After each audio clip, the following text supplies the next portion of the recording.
রায় smart Bangla চ্যানেলে তোমাদের সকলকে স্বাগত জানাই। আমি সুতপা দত্ত, আর তোমাদের সঙ্গে আমাদের যে ক্লাস হচ্ছিল সেটা হচ্ছে ডেসক্রিপটিভ বেঙ্গলির ক্লাস। কারণ সামনে একাধিক পরীক্ষা আছে, আমরা জানি WBCS পরীক্ষার মেন্স আসছে, তো ডেসক্রিপটিভ বাংলা আমাদের খুব প্রয়োজনীয় একটা বিষয়, যেটা আমাদের পড়তেই হবে এবং ভালো করে পরীক্ষাটাও দিয়ে আসতে হবে। তো সেই জন্য আমরা ডেসক্রিপটিভ বাংলার কয়েকটা বিষয় যা আসে সেইগুলোই ঝালিয়ে নিচ্ছিলাম, এবং সেইটা করতে গিয়ে আমার সবথেকে ইম্পর্ট্যান্ট মনে হয় তোমাদের জানানো এবং শেখানো, সেটা হচ্ছে সম্পাদকীয় প্রতিবেদন। সম্পাদকীয় প্রতিবেদন একটা ভীষণ ইম্পর্ট্যান্ট কি বলবো একটা টপিক, যেই টপিকটার থেকে কোয়েশ্চেনে ভালো নাম্বার থাকে এবং এখানেই তোমাদের ভুল বেশি হয়, ভুল ভ্রান্তিটা এখানেই বেশি হয়। কোথায় ভুল ভ্রান্তি হয় সেইগুলো সবার আগে বোঝার চেষ্টা করো, এবং তারপরে কিভাবে লিখব, কি লিখব, এইগুলো একটু তোমরা শিখে নাও। এবং অবশ্যই মনে রেখো যে কারেন্ট টপিকের যেমন সম্পাদকীয় প্রতিবেদন আসে, তেমনি কিন্তু এমন অনেক টপিক থেকে আসে যেগুলো চিরাচরিত। তো আজকে আমরা একটা এরকমই চিরাচরিত একটা বিষয়, যেটা নিয়ে আজকে সম্পাদকীয় প্রতিবেদন লেখা শিখব বা দেখব যে কি। তো সম্পাদকীয় প্রতিবেদন বিভিন্ন টপিকের ওপর হতে পারে, তো সেইখান থেকেই যেগুলো ইম্পর্টেন্ট বলে আমার মনে হয় সেই রকম কিছু টপিক নিয়ে আমি তোমাদের কাছে চলে আসি। তো দেখা যাক কি আছে আজকে আমাদের টপিক। আজকে আমাদের টপিক হচ্ছে সাম্প্রদায়িক সম্প্রীতি। এটা একটা খুব গুরুত্বপূর্ণ বিষয় এবং যেটার প্রাসঙ্গিকতা এখনো শেষ হয়নি। যতদিন না পর্যন্ত আমাদের মধ্যে শিক্ষার প্রকৃত প্রসার হবে, ততদিন বোধহয় এই টপিকটা সমান গুরুত্বপূর্ণ রয়ে যাবে। তো আমরা সবার আগে দেখে নিই যে আমাদের যে WBCS মেন্স পরীক্ষা, যার জন্য আমরা ডেসক্রিপটিভ বাংলা পড়তে চলেছি, তার যে মূল পর্ব বা মেন্স, সেখানে কি কি প্রশ্ন থাকে তোমরা জানো, তাও আমি তোমাদেরকে আরেকবার করে বলে দিই যে বাংলা, হিন্দি, উর্দু, নেপালি, সাঁওতালি যে কোনো একটা ভাষার ওপর 200 নম্বরের পরীক্ষা থাকে এবং তাতে 5টা টপিক দেওয়া থাকে। তোমরা দেখতেই পাচ্ছ, একটা থাকে পত্র রচনা, সম্পাদকের কাছে পত্র, একটা থাকে প্রতিবেদন রচনা, এটা সম্পাদকীয় প্রতিবেদনই বেশিরভাগ ক্ষেত্রে আসে সারসংক্ষেপ, বোধ পরীক্ষণ এবং একটা অনুবাদ, ইংরেজি থেকে বাংলা, হিন্দি, নেপালি বা সাঁওতালি যে যে ভাষায় পরীক্ষা দিচ্ছ তাকে সেই ভাষায় অনুবাদ করতে হয়। আমরা বাংলায় অনুবাদ করি, তাই আমরা বলি বঙ্গানুবাদ, ঠিক আছে। এবারে যেটা দেখো, এখানে যেটা দেখার বিষয় সেটা হচ্ছে সম্পাদকীয় পত্র কিন্তু এই যে তোমাকে বেশি শব্দের মধ্যে যেতে পারবে না, একটা ওয়ার্ড লিমিট আছে। এখানে ওয়ার্ড লিমিট হচ্ছে 150 শব্দ। এই 150 শব্দের মধ্যে তোমাকে লিখতে হবে। আমি এরকম খাতা দেখতে গিয়ে অভিজ্ঞতা হয়েছে যে তোমরা কখনো ওয়ার্ড লিমিটের কথা ভাবোই না, লিখতেই থাকো, যার ফলে অনেক বেশি বড় হয়ে যায় এবং এরকম করলে সময় তো যাই এবং নাম্বারও পাওয়া যায় না। এবং প্রতিবেদন রচনার ক্ষেত্রে 200 শব্দ ওখানে লেখাই থাকে। তো অবশ্যই এই দুটো সবার প্রথম মাথায় ঢুকিয়ে নাও যে সম্পাদকীয় পত্র লিখতে আসলে 150 শব্দ এবং প্রতিবেদন লিখতে আসলে 200 শব্দ। আশা করি সবাই এই জায়গাটা বুঝতে পেরেছো। এবং যদি আমরা এই টপিকগুলো শিখি, তাহলে আমরা আর কি পরীক্ষায় এটার প্রয়োগ দেখতে পাবো, সেটা হচ্ছে ক্লার্কশিপ পরীক্ষাতেও এরকম লিখতে হয়, সেখানেও থাকে এখান থেকে প্রশ্ন, এবং মিসলেনিয়াসের টিয়ার 2তেও থাকে।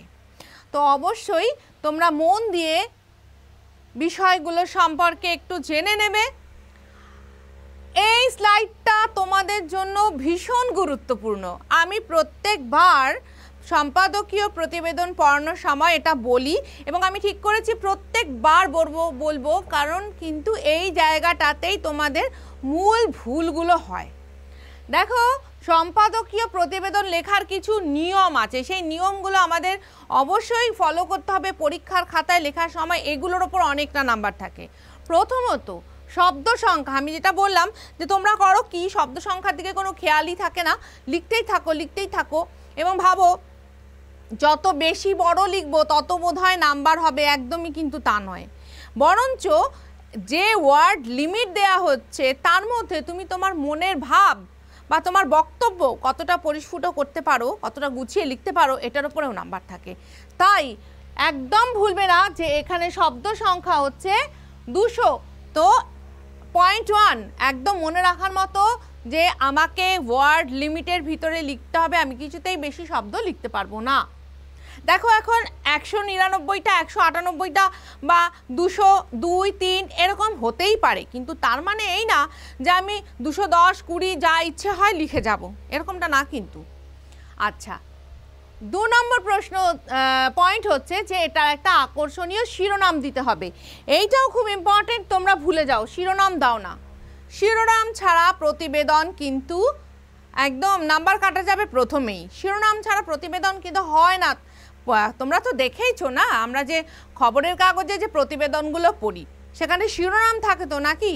শিরোনাম না থাকলে কেউ কি করে বুঝবে কি বিষয়ে এটা লেখা হয়েছে, তাই না? তো শিরোনামটা কীরকম হবে? শিরোনাম আবার অনেক বড় লিখো না, এখানে 2 থেকে 3টে শব্দের মধ্যে, কেননা তোমাকে যে 200 শব্দের ওয়ার্ড লিমিট দেয়া হয়েছে সেই শব্দ সীমার মধ্যেই এই শব্দটাও পড়বে। এই 2-3টে শব্দ ওই 200-300 শব্দের মধ্যেই কিন্তু তোমার গণ্য। তাই খুব বেশি বড় শিরোনাম করবে না, 2 থেকে 3টি শব্দের মধ্যে শিরোনাম হবে, অথচ আকর্ষণীয় হবে, যা অন্যকে পড়তে আকৃষ্ট করবে, পড়ার জন্য যেন ডাকবে, তাই না?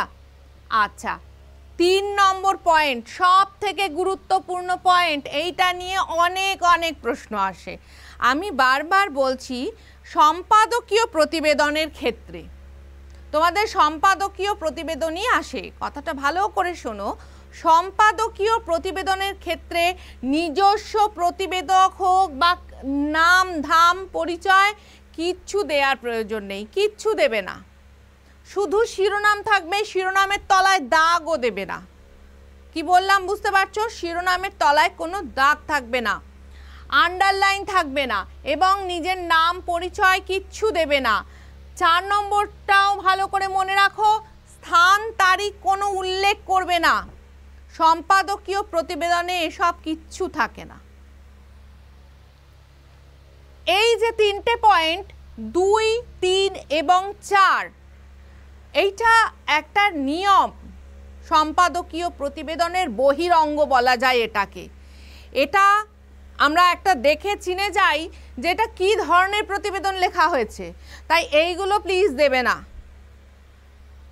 ভালো করে এটা বুঝে নাও, গুলিয়ে যাওয়ার কোনো কারণ নেই। এবারে যদি আমি অন্তরঙ্গ দেখি, একটা সম্পাদকীয় প্রতিবেদনের যদি অন্তরঙ্গ বিশ্লেষণ করি, তাহলে আমরা সেখানে দেখতে পাবো, এখানে 5 নম্বর পয়েন্টে আসছি যে তথ্য বর্ণনা জায়গা নেই, কিন্তু এটাও তোমরা অনেক সময় করো।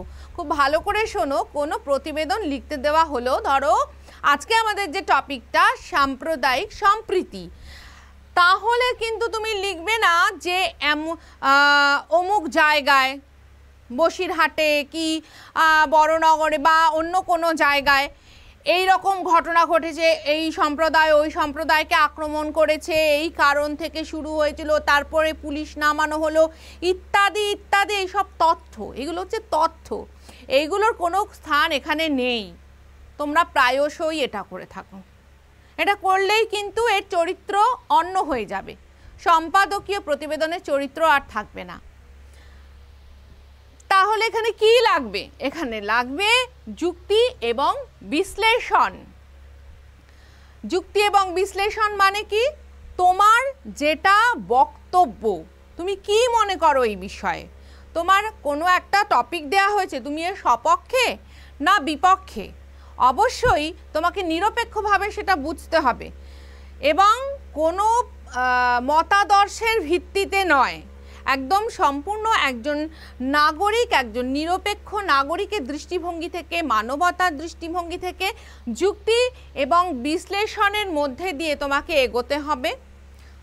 আরও একটা কথা বলি, অপ্রাসঙ্গিক কথা আমদানি করবে না কিন্তু, এইটাও খুব দেখা যায়। তার ফলে কি হয়, শব্দ সংখ্যা বেড়ে যায়, এর অনেক বড় হয়ে যায় প্রতিবেদনটা, এবং তার কোনো গুরুত্বও থাকে না, গুরুত্ব হারায় আস্তে আস্তে প্রতিবেদনটা। ঠিক আছে, অন্য অন্য ঘটনা, অন্য কোনো বক্তব্য এর মধ্যে ঢোকাবে না, এরকম প্রায়শই ঘটে। আচ্ছা,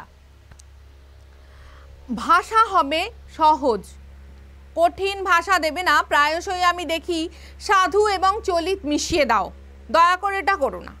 সাধু এবং চলিত মেশালে আমরা জানি গুরু চণ্ডালী দোষ হয়, তাই বলিতে কহিতে এইসব কিছুর দরকার নেই, এগুলো লিখবে না।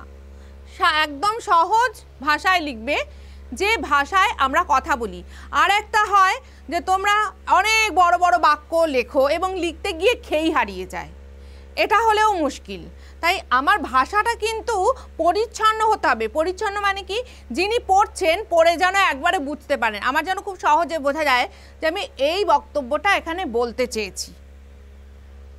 তাই বাক্য এত বড় বড় করতে গিয়ে আমার খেই হারিয়ে গেল, আমি কি বলতে শুরু করেছিলাম, আমি কি বললাম শেষ পর্যন্ত, সেটা একটা কিন্তু খুব খারাপ ইমপ্রেশন তৈরি করে এবং সেখানে নাম্বার কমে।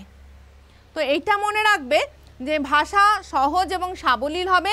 সাধু ভাষা ব্যবহারের দরকার নেই, যেমন তেমনি খুব অশিষ্ট ভাষাও ব্যবহার করবে না। অশিষ্ট ভাষা কাকে বলে?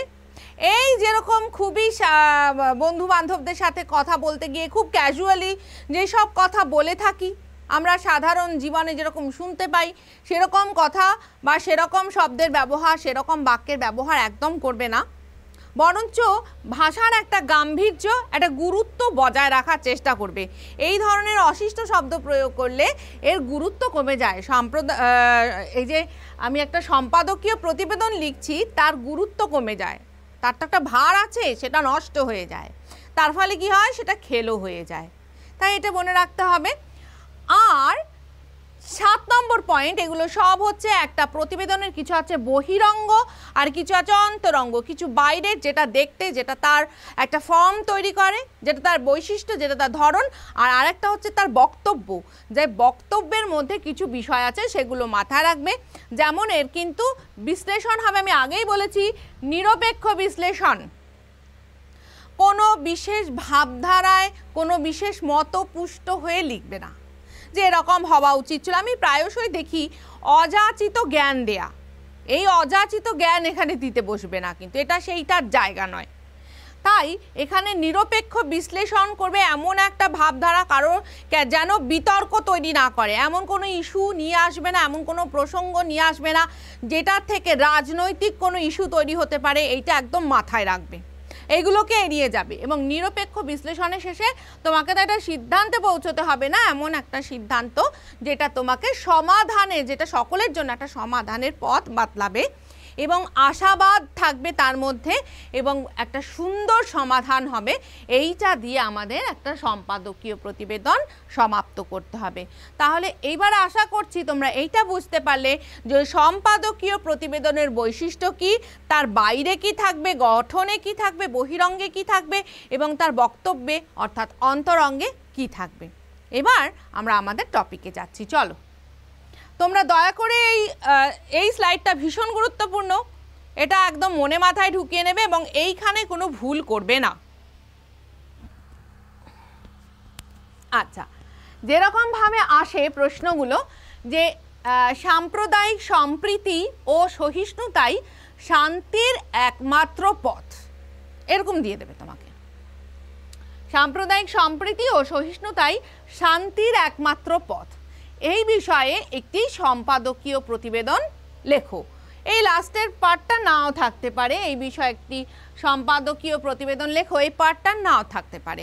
প্রথম অংশটুকু তোমাকে দিয়ে দেওয়া হলো, এবার তুমি লিখতে বসবে। দেখো আমি তোমাদেরকে বলছি কিছু টপিক তোমরা তৈরি করেই যাবে, কিছু টপিক যেগুলো চিরাচরিত, যেগুলোর গুরুত্ব কখনো হ্রাস পায় না, যেমন ধরো জীবনে বিজ্ঞানের প্রভাব, বিজ্ঞানের উপর নির্ভর যে জীবন, যেমন ধরো খেলাধুলার প্রয়োজনীয়তা, যেমন ধরো নারীর প্রতি সামাজিক নানা হিংসা, যেমন ধরো সাম্প্রদায়িক সম্প্রীতি, যেমন ধরো স্বাস্থ্যের গুরুত্ব, এই ধরনের কিছু টপিক আছে যেগুলো কোনোদিন তার গুরুত্ব হারায় না এই ধরনের কিছু টপিক তোমরা তৈরি করেই যাবে এবং কিছু টপিক তোমরা বছর 2 বছরের মধ্যে ঘটেছে খুব আলোড়ন সৃষ্টিকারী, যেমন এখন খুব একটা জিনিস কিন্তু আমি বলবো রেল দুর্ঘটনা, এবং রেল দুর্ঘটনার উপর একটা ক্লাস করিয়েছি, আমি অলরেডি করিয়েছি। তো রেল দুর্ঘটনা একটা খুব গুরুত্বপূর্ণ টপিক, খুব রেল দুর্ঘটনা হচ্ছে এবং এটা জনমনে খুব আলোড়ন সৃষ্টি করে। আমরা জানি খুব রিসেন্টলি একটা হলো এবং জুন মাসে আরেকটা হয়েছিল। তো সেই জন্য রেল দুর্ঘটনা এরকম মনে রাখবে, যেমন করোনার সময় করোনা খুব গুরুত্বপূর্ণ ছিল। এরকম কিছু টপিক নিজেরা খুঁজবে যে কোনটার থেকে আসতে পারে। তাছাড়া সংবাদপত্রে খবরের কাগজের খবরগুলোতে একটু দৃষ্টি রাখবে এবং খুব ভালো হয় কোনো এরকম চিরাচরিত টপিক লিখতে গিয়ে যদি তুমি কোনো একদম সাম্প্রতিক কোনো ঘটনার রেফারেন্স দিতে পারো, সেটাও বেশ ভালো হয়, মন্দ হয় না, তবে দিতে জানতে হবে, অপ্রাসঙ্গিকভাবে দিলে আবার হবে না কিন্তু। তো দেখো, প্রথমে আমাদের মনোভাবটাকে ঠিক করতে হবে যে আমি কোনটা কি উচিত বলে মনে করছি। অবশ্যই সাম্প্রদায়িক সম্প্রীতি, ধর্মনিরপেক্ষতা। সাম্প্রদায়িক সম্প্রীতি বলতে কি বোঝায়? প্রত্যেকটি ধর্মের প্রতি একটা শ্রদ্ধাশীল মনোভাব। দ্বিতীয়ত, আমরা জাতি বলতে কি বুঝি? দেখো, আমাদের বাঙালিদের মধ্যে এটা ভীষণ রকম আছে, আমরা এই ব্যাপারটাকে গুলিয়ে ফেলি, এবং এই যে গুলিয়ে ফেলি, এই গুলিয়ে ফেলবার পেছনে কিন্তু একটা শতাব্দী প্রাচীন প্ররোচনা রয়েছে, একটা ষড়যন্ত্র রয়েছে। দেখো, আমরা বলি যে আমরা বাঙালি, ওরা মুসলমান, বাঙালি নয়। এই যে এই ভাবটা, এটাকে আগে ঠিক করো। কীরকম দেখো, সেরকম বলতে গেলে আমি যদি বলি, আচ্ছা ঈশ্বরচন্দ্র বিদ্যাসাগর কি ছিলেন? অবশ্যই তোমরা বলবে বাঙালি ছিলেন। আচ্ছা, মাইকেল মধুসূদন দত্ত কি ছিলেন? অবশ্যই বাঙালি ছিলেন। আবার যদি বলি সৈয়দ মুজতবা আলী, কাজী নজরুল ইসলাম কি ছিলেন? তাই না, বাঙালি ছিলেন। তাহলে দেখো, তিনজনের ধর্ম কিন্তু তিনটে। আমি সেই অর্থে বলতে গেলে দেখো, ঈশ্বরচন্দ্র বিদ্যাসাগর কোনো ধর্মেই তিনি খুব মানে কি বলবো, পৌত্তলিক বা ধর্মপরায়ণ ছিলেন না, তিনি একজন সেকুলার মানুষ ছিলেন। আমি রবীন্দ্রনাথ ঠাকুরকে বলতে চাই তিনি ব্রাহ্ম ছিলেন, মহর্ষি দেবেন্দ্রনাথ ঠাকুর ব্রাহ্ম ছিলেন। আবার যদি আমি বলতে চাই মাইকেল মধুসূদন দত্ত, তিনি একজন খ্রিস্টান ছিলেন। আর কাজী নজরুল ইসলাম তিনি মুসলমান ছিলেন, বা সৈয়দ মুজতবা আলী তিনি মুসলমান ছিলেন। কিন্তু তারা প্রত্যেকেই বাঙালি। কি করে বাঙালি হলেন তারা? কেননা তারা বাংলা ভাষায় কথা বলেন, কেননা এই বাংলা তাদের মাতৃভূমি, তারা বাংলায় জন্মেছেন, বাংলায় কথা বলেন। এইটাই হচ্ছে জাতিতত্ত্বের মানে কি বলবো, ভিত্তি। এটার নিরিখে জাতি তৈরি হয়, ধর্মের ভিত্তিতে নয়। কিন্তু এই যে আমরা ওরা বিভাজন, আমরা নাকি বাঙালি এবং ধর্মের ভিত্তিতে আমরা এই যে আলাদা করে দিচ্ছি, এইটা একটা গভীর ষড়যন্ত্র, যেটা ইংরেজদের সময় থেকে শুরু হয়েছিল, বা তারও আগে কিছু ইতিহাস আছে, ইতিহাস ঘাঁটলে আমরা দেখতে পাবো। কিন্তু প্রত্যেক ক্ষেত্রেই এটা হয়েছে একটা ষড়যন্ত্রমূলকভাবে, একটা চক্রান্তের কারণে। এবং সেই চক্রান্তের উদ্দেশ্যটা কি? অবশ্যই কিছু মুনাফা তৈরি করা, কিছু মুনাফা লোটা, কিছু স্বার্থ আছে, স্বার্থ সিদ্ধি করা। আমরা সবসময় জানি যে ঐক্যই হচ্ছে শক্তি। একটা জাতিকে যদি আমি এরকম দ্বিজাতি ত্রিজাতি তত্ত্বে একদম ভেঙে দিতে পারি, তাহলে তাদের ঐক্য বিনষ্ট হয়, এবং তখন তাদের উপরে কোনো অন্যায় অত্যাচার করলে সেইটা তারা খুব সহজে তাদের উপর ফলানো যায়। এর প্রমাণ তো ইতিহাসেই আছে, যে এই তত্ত্বের ভিত্তিতেই তো দেশভাগ হলো, এবং সে যে কী অভিশাপ মানুষের জীবনে, কি ভয়ানক দুর্দিন বয়ে এনেছিল, সেটা আমরা সবাই ইতিহাসের ছাত্রছাত্রী ছাড়াও জানি, আমরা কোনো না কোনো সময় এটা পড়েছি। তো এইখানেই এর মূল লুকিয়ে রয়েছে, এখানেই কিন্তু এর মূলটা লুকিয়ে রয়েছে। এবং নানান সময়ে নানান রাজনৈতিক ফায়দা লোটার জন্য এই তত্ত্ব আমাদের উপর আবার চাপিয়ে দেওয়া হয়, মাথা চাড়া দিয়ে সেটা ওঠে এবং উস্কে দেওয়া হয় তাকে। এবং আমি আরেকটা কথা বলতে চাইছি, কেউ কিন্তু কোনো রাজনৈতিক দলের নাম এখানে আনবে না। এটা কোনো রাজনৈতিক ইস্যু নয়, এটা আমাদের সাধারণ মানুষদের মধ্যেই একটা চেতনা, এটা একটা শিক্ষা, যে আমরা যেভাবে ভাবি সেইটা সঠিক নয়, বরঞ্চ আমাদের কীভাবে ভাবা উচিত সেটাই আমাদের জীবনে সঠিক শিক্ষার একটা ভিত্তি বুনিয়াদ তৈরি করে, এবং সেইটা যদি আমাদের ঠিক থাকে তাহলে বাইরের থেকে কোনো উস্কানি, কোনো প্ররোচনাই সেখানে কাজ করবে না। কি তাই তো? তাহলে এই যে সাম্প্রদায়িক সম্প্রীতি এবং সহিষ্ণুতার কথা আমি বললাম, আমরা সবার আগে সহিষ্ণুতার জন্য কার নাম মনে করতে পারি বলো দেখি? আকবরের কথা, সম্রাট আকবর, তার কথা আমরা মনে করতে পারি, যিনি সর্বধর্ম সমন্বয়ের একটা পথ নিয়েছিলেন, এবং একজন প্রকৃত শিক্ষিত মানুষ মাত্রেই এই সহিষ্ণুতার কথা বলবেন। আমাদের একদম সম্প্রতি আমরা মনে করতে পারি শ্রী রামকৃষ্ণদেবকে, যিনি বলেছিলেন যত মত তত পথ। তো এইভাবে প্রথমে আমাদের মনোভাব তৈরি হয়। যে টপিকটা আমাদের এখানে দিয়েছে সাম্প্রদায়িক সম্প্রীতি, একদম সম্পূর্ণ নিরপেক্ষ মনোভাব নিয়ে মানবতার দিক থেকে দেখে এবং সকলের জন্য কল্যাণকর কি হয় সেইটা ভেবে আমরা এই টপিকটা নিজেদের মাথার মধ্যে ঠিক করে দেব। এরকম অনেক টপিক হতে পারে, যেমন আমি এক্ষুনি বললাম যে খেলাধুলার প্রয়োজনীয়তা, নারীর প্রতি সমাজের যে মনোভাব, কন্যা সন্তানের প্রতি অবহেলা, এই সমস্ত ক্ষেত্রেই তোমার নিজের একটা স্ট্যান্ড পয়েন্ট থাকতে হবে যে তুমি কোন খান থেকে ভাবছো, কোন জায়গা থেকে। তো প্রকৃত শিক্ষিত একজন মানুষের মতন তুমি বায়াস না হয়ে, কোনো মতবাদের দ্বারা প্রভাবিত না হয়ে নিরপেক্ষভাবে একটা মতামত তোমার গঠন করবে এবং তারপরে সেটা লিখবে। বস্তুত এখানে কিন্তু সেটাই দেখতে চাওয়া হয় যে তুমি তোমার শুধুমাত্র এই নয় যে তুমি তোমার বক্তব্যটাকে কত সুন্দর করে পরিস্ফুট করছো, বরঞ্চ তোমার বক্তব্য কত সুন্দর এটাও দেখতে চাওয়া হয়। কিন্তু এটাও কিন্তু তোমাকে যাচাইয়ের একটা অন্যতম পথ। তো আমরা অবশ্যই এটা বলবো, দেখো সত্যি তো যত সাম্প্রদায়িক অশান্তি সেটার থেকে এমনকি হানাহানি, ইতিহাসে এরকম ঘটনা আমরা প্রচুর দেখেছি। এবং আরও একটা কথা তোমাদের আমি বলতে চাই, দেখো এই যে আমরা ওরা বিভাজন, এই বিভাজন বড় মারাত্মক। এটা যে শুধুমাত্র ধর্মের ভিত্তিতেই হয় তা নয়, কিন্তু আমরা যদি বৃহত্তর দুনিয়ার দিকে তাকাই তাহলে আমরা এই দেখতে পাবো যে আমরা ওরা বিভাজন মতবাদের মধ্যে আছে, বিভিন্ন মতবাদ, বিভিন্ন ইজম। আমি যে ইজমে বিশ্বাসী সেই ইজমে বিশ্বাসী নয়, সুতরাং আমরা ওরা বিভাজন হয়ে গেল। বর্ণবিদ্বেষ, আমি শ্বেতাঙ্গ সে কৃষ্ণাঙ্গ, সে শ্বেতাঙ্গ আমি কৃষ্ণাঙ্গ, তাই আমার উপরে এই যে সাম্প্রদায়িক একটা বিদ্বেষ, ঘৃণা, ক্ষোভ, এরকম বৃহত্তর অর্থে আমরা যদি ভাবতে চাই তাহলে সম্প্রদায় মানে এইটা হয়ে যায় যে কিছু মানুষ এক দলের আর কিছু মানুষ অন্য দলের, তাদের মতো নয়, আমার মতো নয়, এই যে বাইরের ভাবনাটা আমরা ভাবি সেখান থেকে এই সাম্প্রদায়িক অশান্তির সূত্রপাত হয় এবং যেটা শেষ পর্যন্ত চরম হিংসা, হানাহানি, মারামারি, খুন, রাহাজানি, এমনকি দাঙ্গায় একটা সার্বিক বিপর্যয়ে গিয়ে দাঁড়ায়। ভারতের ইতিহাসে তো এরকম প্রচুর ঘটনা আছে এবং আমরা যদি বিশ্বের দিকে তাকাই সেখানেও আমরা একটু চোখ কান খোলা রাখলেই এরকম অনেক ঘটনা দেখতে পাবো। তাহলে আমরা তো যুদ্ধ চাই না, আমরা তো শান্তি চাই, তাই না? এই যে যুদ্ধ নয় শান্তি চাই, এটাও কিন্তু একটা চিরাচরিত এবং খুব গুরুত্বপূর্ণ একটা টপিক। অবশ্যই মনে রেখো, আমি যদি পারি অবশ্যই এটার উপরেও তোমাদেরকে একটা প্রতিবেদন করাবো, কারণ সারা বিশ্ব জুড়ে একটা যুদ্ধের পরিস্থিতি কিন্তু হাওয়া গরম হয়েই রয়েছে। আমরা জানি বিভিন্ন জায়গায় যুদ্ধ চলছে, মানুষের ওপর অত্যাচার নেমে আসছে। তো এই সব তো ওই কারণেই হয়, বিভেদ এবং হিংসা।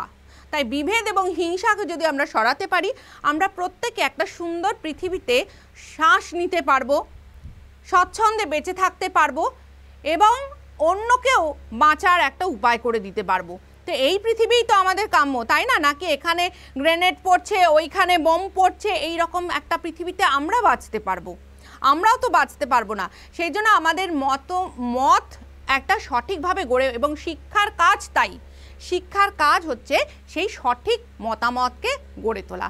তো এত কথা আমি কেন বলছি? একটা প্রতিবেদন লিখতে গিয়ে, একটা সম্পাদকীয় প্রতিবেদন লিখতে গিয়ে, কারণ এগুলোই বিশ্লেষণ, এইগুলোই যুক্তি। তোমাকে এগুলো ভেবে নিতে হবে, তোমাকে ভাবতে হবে যে সাম্প্রদায়িকতা আমি কাকে বলি, সম্প্রীতি কেন আমাদের প্রয়োজন, এই সমস্ত পয়েন্টগুলো দিয়ে তোমাকে একটা লেখা তৈরি করতে হবে। এবং আমি তোমাকে সবসময় বলি তোমাদেরকে যে টপিকটা নিয়ে তোমরা লিখতে চলেছো মনে মনে সেটার একটা কাঠামো তৈরি করে নাও যে আমি কি কি বিষয় লিখব।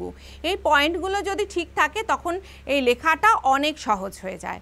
তো যেরকম আমি বললাম প্রথমে তুমি লিখবে যে কাকে বলে, সাম্প্রদায়িকতা কোথা থেকে এলো, কেন এটা আমাদের জন্য অত্যন্ত ক্ষতিকর, কিভাবে আমরা এর থেকে উত্তরণের রাস্তা দেখতে পাবো, এবং শেষ পর্যন্ত আমাদের জীবনের আদর্শ কি হওয়া উচিত। আমি যদি এতগুলো পয়েন্টকে ঠিকঠাক মতন কভার করতে পারি, আমি এগুলোর বিষয়ে লিখতে পারি সঠিকভাবে, সুচিন্তিতভাবে এবং সহজ ভাষায়, সবথেকে বড় কথা, তাহলেই আমার একটা প্রতিবেদন ভালোভাবে দাঁড়িয়ে যাবে এবং আমি তাতে নাম্বারও পাবো। তো চলো দেখি তো কীরকম হতে পারে একটা প্রতিবেদনের রূপ। দেখো, দুটো শব্দের মধ্যে আমার একটা শিরোনাম আছে, সাম্প্রদায়িক সম্প্রীতি। খুব সহজ, সব থেকে সহজ শিরোনাম, অথচ এটা পড়লে আমাদের পড়তেও ইচ্ছে করে। দেখো, আমার ভাবনাটা এখান থেকে শুরু হচ্ছে, যেখানে আজকে আমরা হাতে মোবাইল পেয়েছি, কম্পিউটার আছে, ল্যাপটপ আছে এবং ইন্টারনেট এখন একদম ফ্রি। তো সেইখানে তো এই আমাদের পৃথিবী একটা বিশ্বগ্রাম হয়ে গেছে, একই পরিবারের মানুষ হয়ে গেছি, তাই না? আমরা আজকে কত দূরের মানুষ আজকে আমাদের একদম নিকট কাছের মনে হয়, তাহলে এত ভেদ কিসের, তাই না? তো গ্লোবালাইজেশনের যুগে ইন্টারনেটের কল্যাণে সমগ্র বিশ্ব আজ একটি পরিবার, তাই তো? আজকে তো আমরা এমন হয়েছে যে বিশ্ব একটি পরিবার হয়ে গেছে, আর সেই পরিবারে কি আছে? নানা জাতি, ধর্ম, বর্ণের মানুষের বসবাস। দেখো, যত বৈচিত্র্য তত রং। তোমার একটা শার্টে যদি একটাই রং থাকে, কয়েকদিন পরে সেটা বড় একঘেয়ে হয়ে যায়, ফেড হয়ে যায়। কিন্তু তোমার একটা শার্টে বা কুর্তিতে যদি অনেকগুলো রং থাকে, সেই রং অত সহজে ফেড হলেও কিন্তু তার বর্ণময়তা শেষ হয়ে যায় না, তাই কি না? ঠিক সেইভাবেই শুধু একটা কিছুতে আমরা বিশ্বাস করি, তাহলে সেটা কিন্তু কখনো বৈচিত্র্য এবং সৌন্দর্যের সৃষ্টি করতে পারে না। মানুষের এত রকম বিশ্বাস এবং এত বর্ণময়তার জন্যই পৃথিবী সুন্দর। তো এইটা আমাদের ভূমিকা, যে আমরা প্রথমেই সকলকে গ্রহণ করছি, সকলকে সমর্থন করছি এবং সকলকে নিজের মধ্যে একদম এক করে দেখছি। তাই সেই জন্য আমরা বলছি তাদের সম্মিলিত সহাবস্থানেই পৃথিবী সুন্দর। আর একটা কথা মনে রেখো, আমি বলে নিই যে অন্য ধর্মের মানুষ তার প্রতি আমি সহিষ্ণু, মানে আমি সয়ে নিচ্ছি, এমনটা কিন্তু নয়। কখন মানুষ সয়ে নেয়? অসম্ভব বিরক্ত লাগছে, একদম ভালো লাগছে না, তাই দাঁতে দাঁত চেপে আমি সয়ে নিচ্ছি, এটা আমার সহিষ্ণুতা। কিন্তু আমি বলতে চাই এর থেকেও গভীরে আমাদের যেতে হবে। সহিষ্ণুতা নয়, আমি বরঞ্চ কোনো বিভেদ দেখব না। আমি একরকমভাবে খাই, সে আর এক রকমভাবে খায়। আমি একরকম জামা কাপড় পোশাক পরতে পছন্দ করি, সে আরেক রকম পোশাক পছন্দ করে। এই সমস্তটা নিয়েই সমগ্রতা, এই সমস্তটা নিয়েই সৌন্দর্য। সেইভাবে যদি আমরা গ্রহণ করি, তাহলে আর এই সহিষ্ণুতার ব্যাপারটা থাকে না, যে আমি সয়ে নিচ্ছি, না, আমি সকলকে একই মনে করছি। তো সেই জন্য পৃথিবী সুন্দর এবং বৈচিত্র্যময়, কিন্তু এর ভিত্তিতে মানুষের বর্গীকরণ মানে কি? ওই যে বললাম, এরা অমুক, এরা তমুক, তারা তমুক, আমরা, ওরা, তারা, এই যে ভাগ, এই বর্গীকরণ কি করে? বিভেদ। স্বাভাবিকভাবে আমরা তো এইরকম খাই, তোরা তো ওই রকম খাস। এটা খুব মজাদার আছে, বাঙাল এবং ঘটির বর্গীকরণ। এটা নিয়েও ঝগড়াঝাটি, অশান্তি আছে, কিন্তু সেটা খুবই মজার পর্যায়ের। সেটা কখনো শুনবে না যে খুব একটা কিছু অশান্তির জায়গায় গিয়ে দাঁড়িয়েছে, কারণ বাঙাল ঘটির মধ্যে অহরহ বৈবাহিক সম্পর্কও তৈরি হয়, কি তাই তো?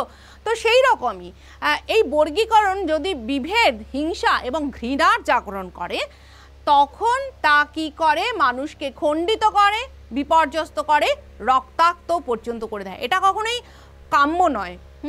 তাহলে আমরা এটাই বলতে চাইছি যে এর ভিত্তিতে মানুষের বর্গীকরণ বিভেদ, হিংসা এবং ঘৃণার জাগরণ ঘটিয়ে বিরোধের সূচনা করে। এই বিরোধ থেকেই কি হয়? সাম্প্রদায়িক বিষ মানুষকে করে তোলে খণ্ডিত, বিপর্যস্ত, রক্তাক্ত। সাম্প্রদায়িকতা বিষের থেকে কিছু কম নয়। সাম্প্রদায়িক ভেদবুদ্ধি অশুভ শক্তির প্রতীক। এটা কিন্তু একদমই শুভ নয় ভেদবুদ্ধি। এটা হচ্ছে অশুভ শক্তির প্রতীক। কালে কালে তা বিশ্ব সভ্যতাকে ম্লান করে দিয়েছে। আমি একটু আগেই বলেছি যে কেবল যে ভারতবর্ষে এই নিয়ে অশান্তি হচ্ছে তা নয়, সারা পৃথিবীর দিকে তাকালেই আমরা নানান রকম বিভেদ, নানান রকম বিদ্বেষ এবং ঘৃণা দেখতে পাই। প্রধানত রাজনৈতিক এর উদ্দেশ্যটা হচ্ছে রাজনৈতিক, প্রধানত রাজনৈতিক উদ্দেশ্য ও দূরভিসন্ধি সফল করার জন্য সাম্প্রদায়িক ঘৃণার ব্যবহার হয়। আর এতে প্রধান ইন্ধন, এটাই হচ্ছে সর্বপ্রধান ইন্ধন, হচ্ছে ধর্মের মতো একটা স্পর্শকাতর বিষয়। দেখো, ধর্ম প্রত্যেকটা মানুষের মনের মধ্যে একটা আলাদা আকার নিয়ে বসে থাকে এবং সেই জায়গাটা অন্য মানুষ কখনোই বুঝতে পারে না। তাই অন্যের ধর্মের মতো একটা স্পর্শকাতর বিষয়ে আমরা কখনোই আক্রমণ আঘাত করতে পারি না। এটা করা কোনো অধিকার আমাদের নেই। প্রত্যেকেই স্বাধীন তার নিজের মতন করে ধর্মাচরণ করার, এবং সেটা তার অন্তরঙ্গে, বহিরঙ্গে কিন্তু নয়। ভারতীয় উপমহাদেশে হিন্দু মুসলমানের সাম্প্রদায়িক অসহিষ্ণুতা এত গভীর যে শুধু ধর্মের নিরিখেই এখানে জাতিত্ব নিরূপিত হয়। আমি একটু আগে এই কথাটা আলোচনা করলাম। জাতিত্ব কি, আশা করি তোমরা এতক্ষণে বুঝতে পেরেছো যে কিসের নিরিখে আসলে জাতিত্ব নিরূপিত হওয়া উচিত। কিন্তু এই ধর্মের ভিত্তিতে জাতিত্ব নিরূপণ, এটা আমাদের একটা ঔপনিবেশিক সংস্কার, এবং যেটা আমাদের একদম রন্ধ্রে রন্ধ্রে ঢুকে গেছে। একমাত্র শিক্ষাই পারে সেখান থেকে আমাদের উদ্ধার করতে, সেটাকে আমাদের মধ্যে থেকে এই বিষকে টেনে বার করতে। ধর্মান্ধতা কিংবা জাতিগত বিদ্বেষ মানুষকে কি পরিমাণ নিষ্ঠুর ও বর্বর বানিয়ে ফেলে তার প্রমাণ সাম্প্রদায়িক দাঙ্গার বিভৎসতা। যে কোনো দাঙ্গা, তোমরা নিশ্চয়ই এই যে ভয়াবহ দাঙ্গা হয়েছিল ভারতবর্ষে বিভিন্ন সময়, তার নিষ্ঠুরতার সঙ্গে পরিচিত আছো। নির্দোষ নিরীহ মানুষ কিভাবে মারা গেছে, প্রাণের দাম এই দাঙ্গা কখনো দেয় না, এবং সেখানে দেখে না কে তার প্রতিবেশী, কে তার বন্ধু ছিল। এমন একটা অশুভ শক্তি মাথাচাড়া দিয়ে ওঠে যে বন্ধুকে শত্রু করে দিতে নিমেষ লাগে না। একটা অদেখা আবেগ, একটা অজানা আবেগ তাদেরকে দিয়ে পৈশাচিক কাজকর্ম করিয়ে নেয়। একদা ব্রিটিশ রাজশক্তি ভারতবর্ষে হিন্দু ও মুসলমানের মধ্যে এই অশুভ শক্তির উন্মেষ ঘটিয়ে ফয়দা লুটেছে। আমরা তো একটু আগেই বলেছি যে আমরা দেখেছি দ্বিজাতিতত্ত্ব তৈরি করা হয়েছে, ভারত ভাগ করা হয়েছে, এবং ভারতকে শক্তিহীন করে দেওয়ার জন্য তারা বারে বারে এই চাল চালার চেষ্টা করেছে। একবার রবীন্দ্রনাথের প্রচেষ্টায় ব্যর্থ হয়েছিল, কিন্তু দ্বিতীয়বার সেই তাদের উদ্দেশ্য অভীষ্ট পূরণ হলেই হলো। এবং আজকে আমরা স্বাধীন, সেই স্বাধীন দেশে যেন আমাদের শিক্ষা মুক্ত এবং উদার হয়, এটা তো আমরা আশা করতেই পারি, তাই না? তাই আজ আমাদের সতর্ক থাকতে হবে, সাম্প্রদায়িক বিভেদকে কখনোই যেন প্রশ্রয় না দিই।